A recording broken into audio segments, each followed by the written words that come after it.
कि मेरी एजुकेशन जरूर गवर्नमेंट स्कूल के अंदर हुई है और हिंदी माध्यम का विद्यार्थी रहा हूं और ABCD भी है वो 6ठी क्लास के अंदर है वो पहली बार सीखी थी,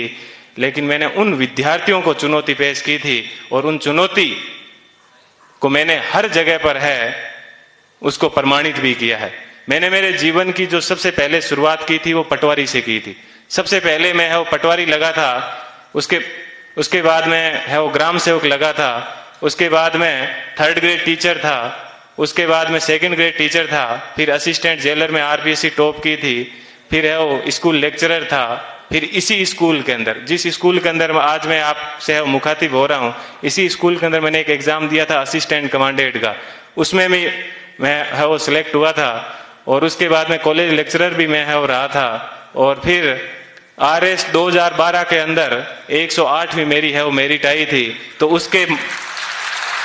मैं वर्तमान में है वो राजस्थान तहसीलदार सेवा के अंदर हूं और वहां पर भी मैं एक आपको बात बताऊंगा। देखिए ईश्वर अपने से क्या चाहता है, कब चाहता है कि अपने को जीवन में कभी भी उदास नहीं होना चाहिए।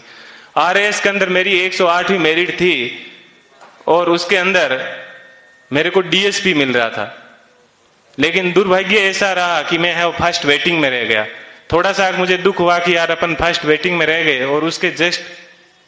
1 महीने के बाद में है वो IAS का एग्जाम था दिसंबर के अंदर। 4-5 दिन दुखी रहा, लेकिन मैंने कैसे ही अपने आप को मैनेज किया और देखिए दोस्तों मैनेज करने का क्या बेनिफिट मिला कि जो DSP बनना था वो D आगे से हट गया और मैं SP बन गया।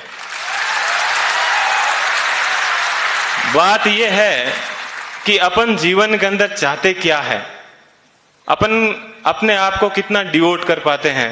तो आज मुझे है वो IAS के अंदर 170वीं मेरिट है वो मिली और मैं जनरल कैटेगरी से है वो बिलोंग करता हूं, तो मुझे IPS मिला। मैं यहां पर रुका नहीं हूं,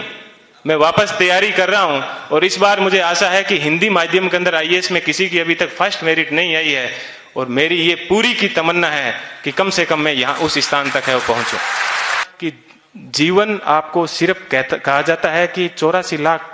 योनियों के बाद में एक बार आदमी को जीवन मिलता है, तो बहुत ही शानदार आप लोगों को है वो जीवन मिला है। इस जीवन को आप एंजॉय कीजिए, कभी भी घमंड मत कीजिए, चाहे आप जीवन में कुछ भी बन जाओ, हमेशा बेहतरीन रहिए। और आप लोगों से मैं वो आशा करता हूं कि अगले साल जब प्रोग्राम होगा तो आप सब लोग हैं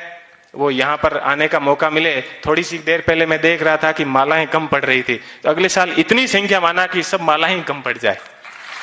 ठीक है, इतनी संख्या में यहाँ पर आना और तब इनको है वो रियल खुशी होगी। इस कोचिंग संस्थान को पुनः मैं एक बार इस कोचिंग संस्थान को बहुत बहुत धन्यवाद देता हूँ। हमेशा दिमाग में एक बात ध्यान रखिएगा कि मुझे किसी मैगजीन के कवर पेज पे आना है। मुझे भी जीवन में उसी दिन खुशी हुई कि इस बार जब PD के ऊपर सब जगह पर मुझे कवर पेज के ऊपर है वो जगह मिली। ऐसी चीज हमेशा ध्यान रखना कि मुझे क्रॉनिकल PD सब जगह कवर पेज पे मिला और आज क्रॉनिकल पे प्रेम सुख डेलू के नाम से या यूट्यूब के ऊपर अनेक वीडियो चलते हैं, तो मुझे बेहद खुशी होती है। आप भी अपने जीवन में ऐसे टारगेट रखना और हमेशा युवाओं को है वो प्रेरणा देते रहना। कभी सिलेक्शन होने के बाद में ये मत कहना कि ये एग्जाम बड़ा हार्ड है, हमेशा ये कहना बहुत इजी है और यदि मैं कर सकता हूं तो आप भी ये एग्जाम है वो कर सकते हो। एक बार पुनः आप सभी लोगों को है वो